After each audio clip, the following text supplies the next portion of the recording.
Let's welcome her to the program, JenniferMercedes. Hey, Jennifer, welcome to the program. Hi, hello. Thank you for having me. You're welcome. Thank you so much for taking time out of your busy schedule to be with us on the program. So every story has a beginning. Can you tell the listeners out there what was your upbringing like growing up? I grew up in northern New Jersey, Bergen County, New Jersey. I grew up a baseball fan. My dad was really big into baseball, and so I grew up watching the game. And as a Latina, as a Dominican, baseball it's just runs in our blood. So that's kind of where I got started. That's where I was introduced to the game of baseball. I've then played Little League softball, and I played in high school. So I've always been around the sport. I want to segue now to your introduction to sports. So you mentioned about your father being a huge baseball fan, still is today, and of course being Dominican, which we'll get more into detail about that in just a little bit. But you mentioned about playing Little League softball and then playing softball in high school. What positions did you play? I played center and right. I can't claim to have been great, but I played. Okay, fair enough. Well, aside from your introduction to baseball and, of course, getting acquainted with softball, were you introduced to any other sports growing up in the New York City metropolitan area or northern New Jersey, be exact? I know most people growing up in the NYC or coming from places like northern central New Jersey, stickball is a popular game that's played in the streets on the East Coast. Did you have experiences maybe playing stickball or playing other sports, or was it just strictly softball for you? No, I played some basketball. Like being close to New York, obviously, it allows you to experience, I feel like, both cultures. I feel like I had the best of both worlds. I grew up in the suburbs, but my mom has her business in Washington Heights, so I was always there as a kid, running the streets with my sister.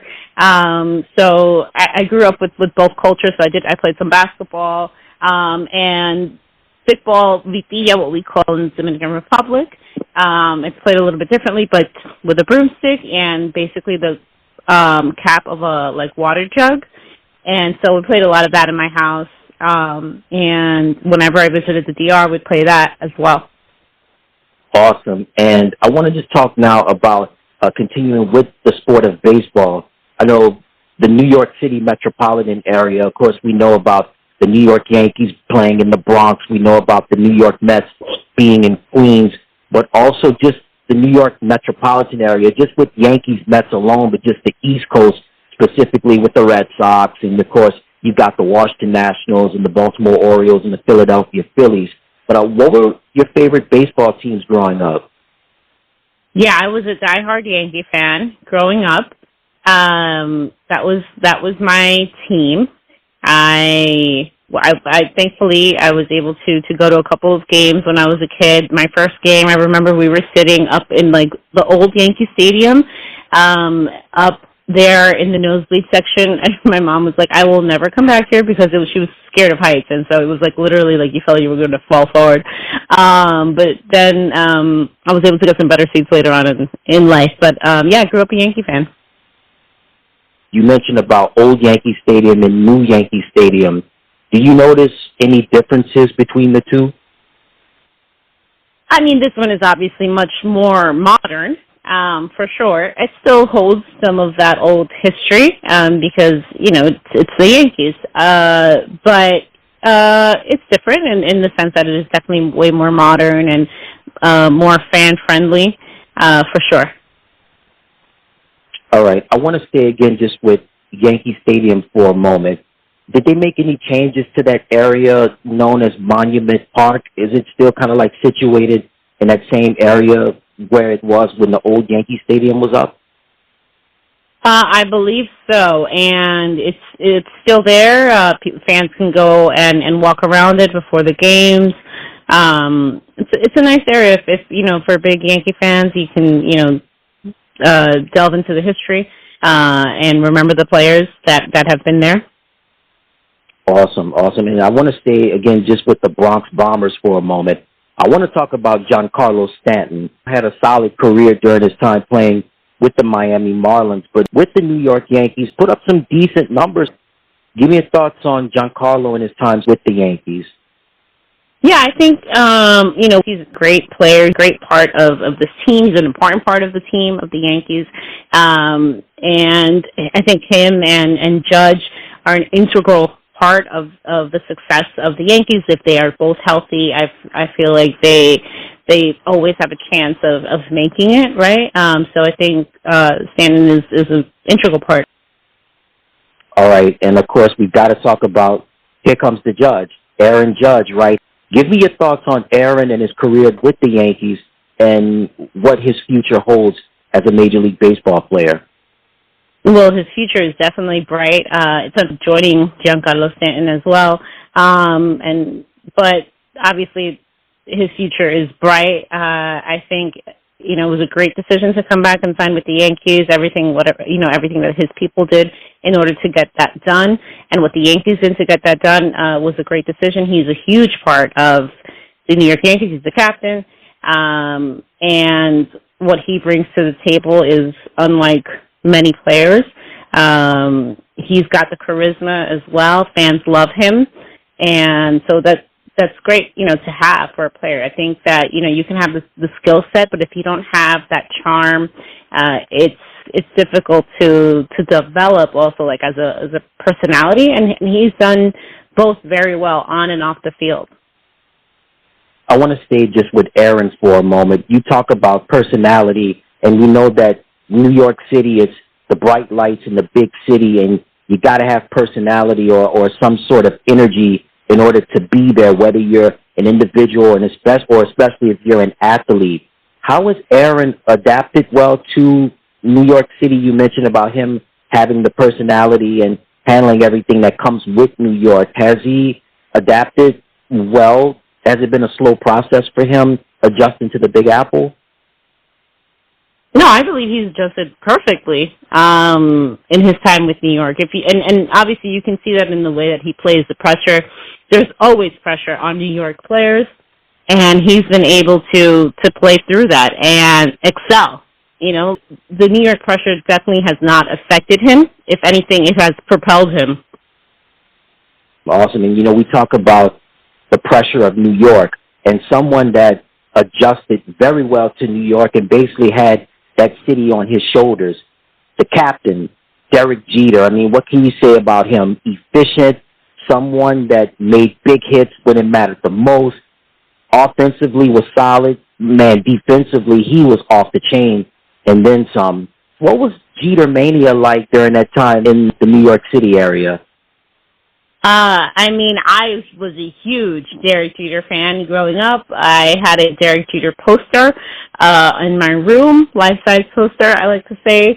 That time was great, right? Especially when it was the Bronx Bombers, that the core team, right, that we like to talk about. But that time was amazing, and even towards, till the end, having Derek Jeter be a part of the New York Yankees was great, and there's so many great memories. I, for one, was blessed and honored to have interviewed him, which is like, a bucket list type of thing, but the impact that Jeter had, not only on the Yankees, but on baseball, right? And he continues to have. Everybody, he's one of those names that worldwide. There's not that many names in baseball that everyone knows, and Derek Jeter is one of those names. In his 20 years that he played with the Yankees, in your opinion, what were some of the qualities that he brought to that organization? Because one of the things that he was rewarded for was his consistency and being loyal. So in your opinion, what were some of the intangibles or the qualities, in your opinion, that he brought to the New York Yankees organization? Oh, class, above all else. I think, knowing how to handle yourself in situations. Derek Jeter knowing just how to handle himself in certain situations, knowing how to deal with the pressure of New York. He always demonstrated class, hard work. It's, losing is not an option in New York, especially when you had Steinbrenner at the helm. But Jeter, respect, class, and hard work, I think are some of the things that you think about when you think of Derek and, championships. He's not somebody, he's a lot like Kobe in that sense, like that they remind me of each other in the sense that failure was not an option. Indeed, rightfully so. And Derek was phenomenal for the time period that he was with the New York Yankees. And let's say kind of like with that era, along with Derek Jeter, one of my favorite players as a part of the New York Yankees, Bernie Williams. Bernie is such a unique individual, not just with playing baseball, but also he's had an accomplished career as a jazz guitar player. And Bernie hails from Puerto Rico. He has Puerto Rican roots. And Bernie was a part of those great Yankee runs between the mid-'90s, early 2000s. Give me your thoughts on Bernie and his time with the Yankees. Yeah, another fan favorite, 5-time All-Star, World Series champ, Gold Glover, Silver Slugger, all of the types of awards that you can get as a player. And Bernie was just, one of those greats as well. His impact, and for me also growing up a Yankee fan, right, when I used to see the Latino players excel was also just so great for me to see, right? Representation matters. And so when you see the Latino players excel at a high level, and when you see them excel with the New York Yankees, it's just something so special. And he's also just a nice person. I've had the chance to meet him as well. And, yeah, I mean, what he brought to the New York Yankees was great. I feel like that era, right, it was all just greatness. Like I said, 5-time All-Star, World Series champ. I think he won an MVP in the postseason as well, Gold Glover. So all of those things, how can you not be a great impact to a team? Rightfully so, and I guess, that's the makings of a great team. Everybody adds depth and adds versatility to that squad. We talked about Derek Jeter. Also, you can mention Jorge Posada, of course, Andy Pettit, and, of course, you've got Paul O'Neill.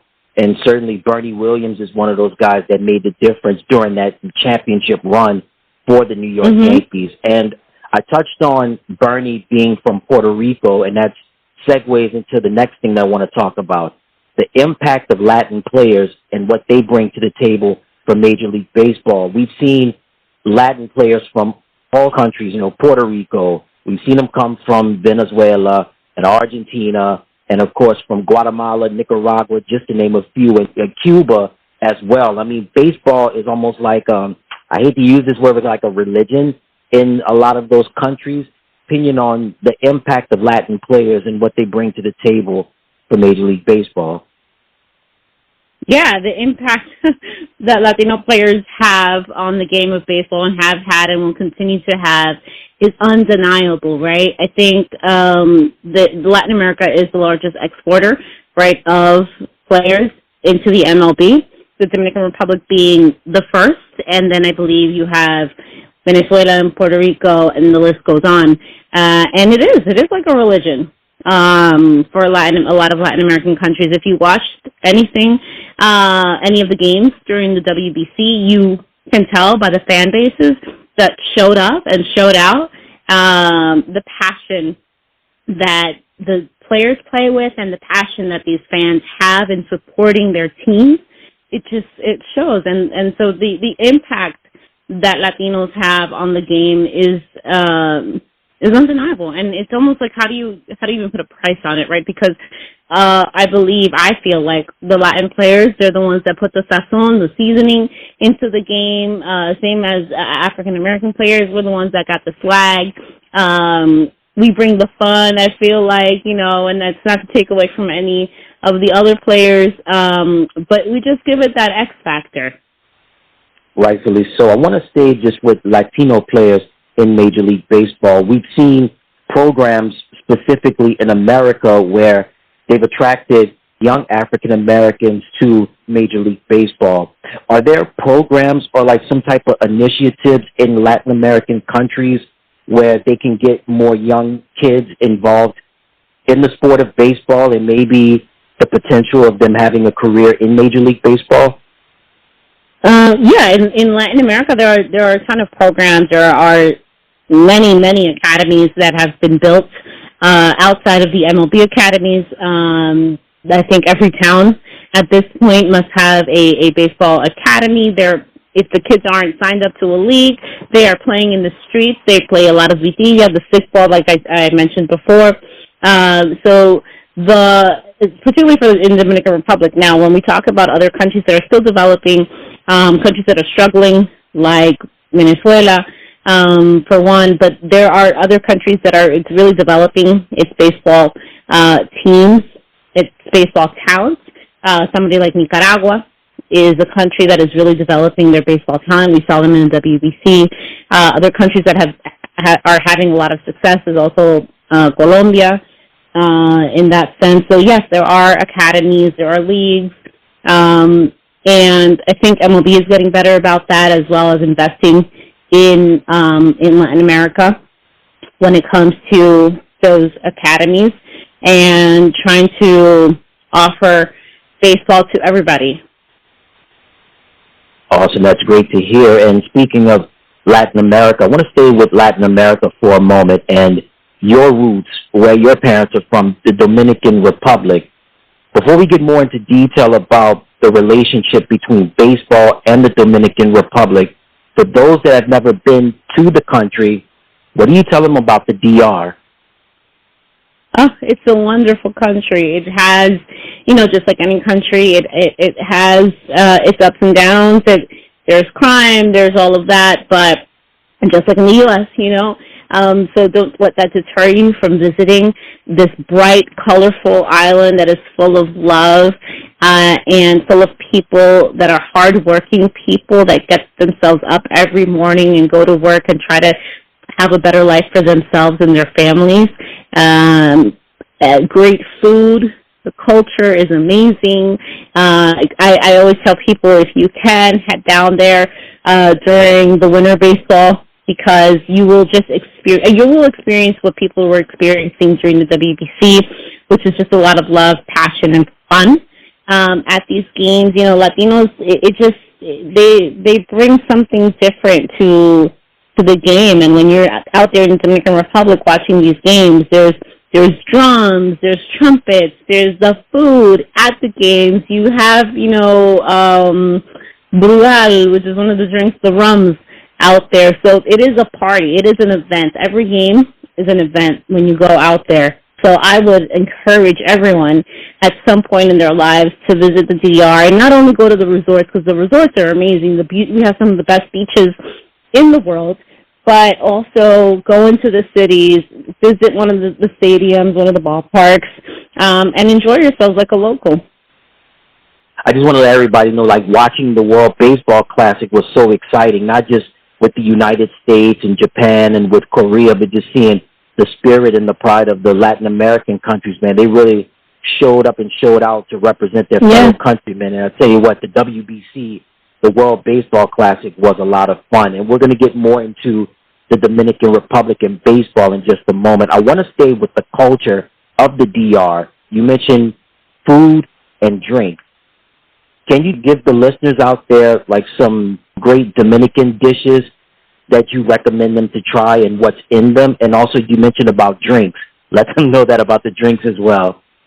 So I'm not a big drinker, but definitely when you go down there, people like to drink some Mama Juana, the Brugal, the rum. The rums are very popular in the DR. But if you like beer, you can't go wrong with the Presidente.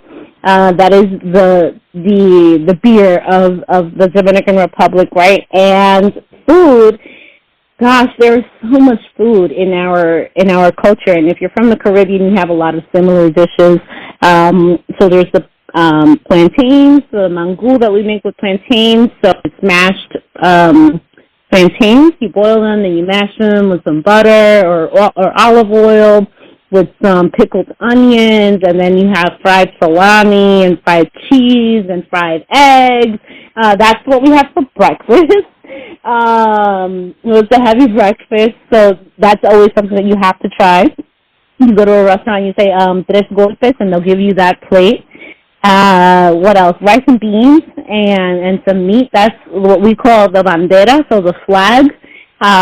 Whenever you ask anybody, they'll be like, "Oh, what's your favorite dish?" And they tell you la bandera. That's what it is. It's rice, beans, and some type of meat, whether it be chicken or stewed meat. And yeah, there's just so much food. But I say you can't go wrong with some rice and beans and some mango. Sounds delicious, man. Sounds so delicious.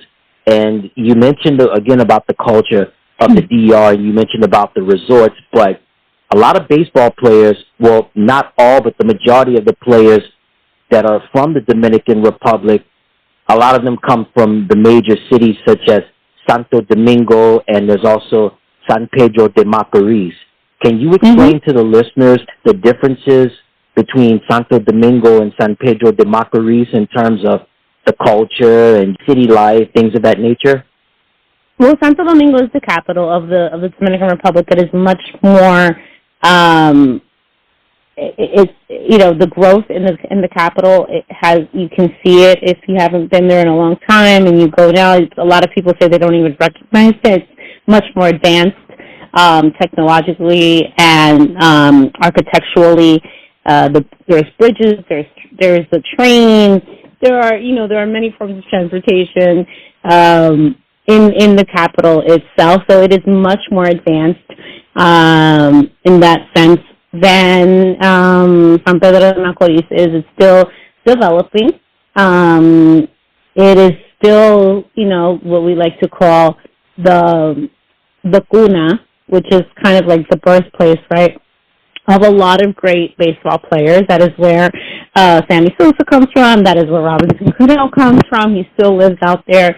So it's still, you find a lot of great baseball out there. That is where Fernando Tatis Jr. is from, and he plays with Las Estrellas, which is in San Pedro de Macorís. So does Robinson Cano, as well as many other players. But the main difference is that the capital is much more developed and advanced than San Pedro. But as far as the culture is the same,